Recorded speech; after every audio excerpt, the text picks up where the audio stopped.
Okay, so, those moments in pop culture, the big ones? Yeah, the ones everyone anticipates. Right, the ones we all kind of have a picture of how they should go down, grand reveals, big splashy events. Absolutely, like a royal baby name or something. Exactly. Or, well, maybe a really high-profile couple finally making it, like official on a red carpet. Right. We all sort of play out how that's going to look. Yeah.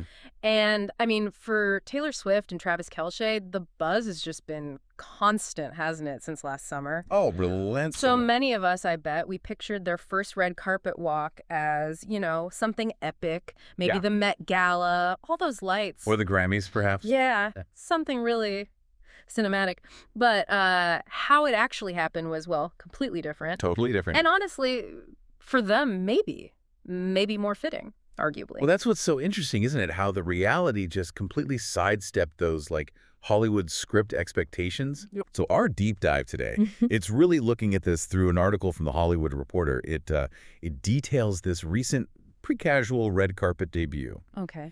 And our mission, really, is to unpack not just the fact that they debuted, but what's significant about where they did it and how, and what that maybe tells us about them, their relationship, how they handled the public eye, and, importantly, how the fans reacted, because that was quite something. Right. Okay, so let's dive into that moment then. The Hollywood Reporter mentions it happened at the opening night for Kelce's Tight End University in Nashville. Yep, PEU. And there's this video, right, from the events done on Instagram. Mm-hmm. They posted it. And you can just feel the vibe from it. The article says they're walking hand in hand, Yeah. big smiles, and the caption, tight end era. It wasn't exactly a swarm of paparazzi, was it? No, not at all.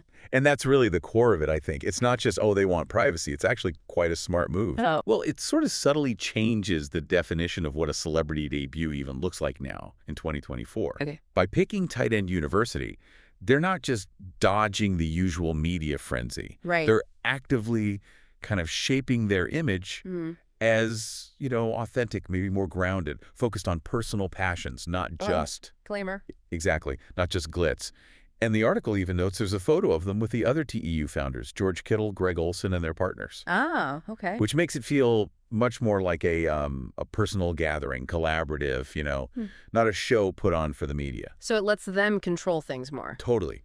They still give the public a moment because people wanted one, Yeah. but it's completely on their own terms, which, that itself sends a pretty strong message. That feels really deliberate, intentional. Yeah. And speaking of TEU, for anyone listening who might not know, it's not just some random party, is it? No, definitely not. Tight End University, TEU. It's a 3-day thing, right? A training program for NFL tight ends. Started back in 2021. That's right. Focuses on training, collaboration. Yeah, the article mentions its aim is for players to bond, collaborate with, and learn amongst their peers.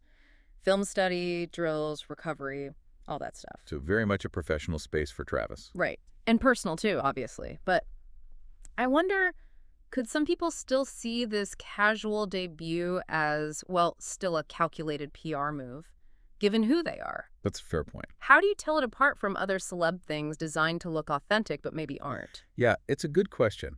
And it kind of gets into how sophisticated celebrity PR is now. I think the key difference here is the place itself. TEU? Yeah. Most authentic-looking celebrity photos off. They still happen out in public where paparazzi are likely to be or can easily show up. Okay. But TEU is, well, it's a private event. It's industry-specific. Sure, it has social media, but it's not set up for a red carpet. Entertainment reporters aren't usually hanging around there. Right, I see. So choosing that specific place suggests they wanted authenticity, but controlled authenticity.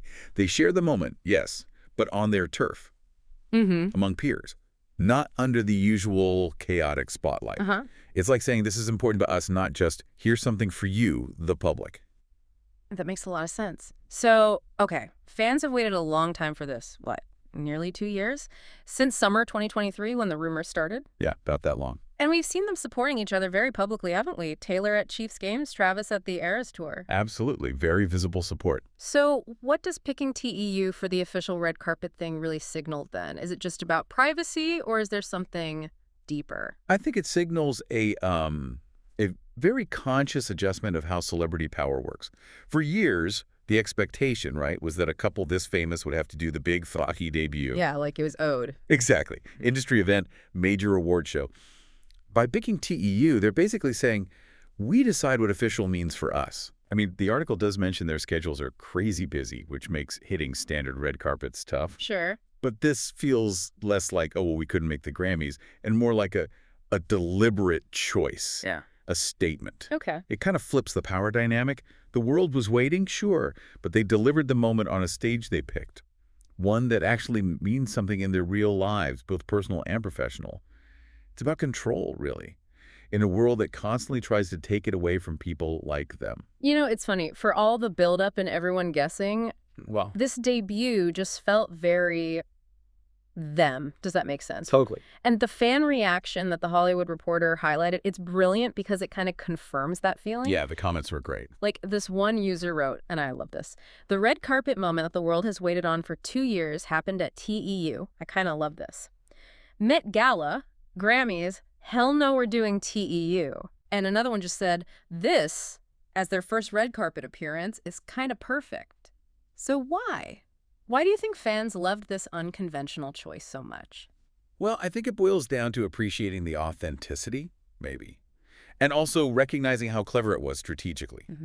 Fans have seen Taylor at the games, Travis at the concerts. That visible sort of organic support built this whole narrative, didn't it? That this is a real supportive relationship, not just for cameras. Right. So then when their big red carpet thing happens at an event that's clearly super important to Travis's work life, Yeah. it just fits that story. It clicks. It reinforces it. Exactly. It feels less like a stunt and more like just another part of their actual lives playing out. Fans are really sharp, you know? They can spot something manufactured a mile off. And this just felt earned, personal, refreshingly unglamorous, but in a good way. Yeah. It kind of stuck it to the whole commercialized celebrity machine, and I think people really respond to that. Yeah, you can see why. So if we're pulling together the main takeaways here from our deep dive, what we've really seen is that, you know, despite everyone expecting this huge, glamorous debut. Yeah, all the predictions. Right. Taylor Swift and Travis Kelce showing up casually at Tight End University actually lined up perfectly with how they've handled things all along. That preference for privacy, for controlling their own story. And this choice, you saw it in the fan reactions. People called it perfect, lovable. It was just such a contrast to the usual celebrity spectacle. Definitely. And it highlighted TEU not just as, you know, a football camp, but as this really significant personal place where they decided to mark this step. It really does kind of challenge the old rules, doesn't it? The traditional playbook for celebrity PR for red carpets. Big time. After nearly 2 years of fans watching and waiting, and all those times they showed up for each other, the games, the concerts, this low-key debut, it felt less like spin and more like, I don't know, just them living their lives. Yeah, an organic extension. It's fascinating how they let us see the support, but kept the relationship itself pretty guarded until this moment in this specific way. So thinking about that and just the insane level of public interest and scrutiny these high-profile relationships are under, what does this choice, this very deliberate, casual debut at a place like Tight End University tell us about how public figures are maybe changing the game, balancing privacy and public expectation? And maybe more interestingly, how could this sort of approach, this maybe innovative way of handling things, influence other celebrities down the line as they try to navigate their own relationships in the public eye? Just something for you to think about.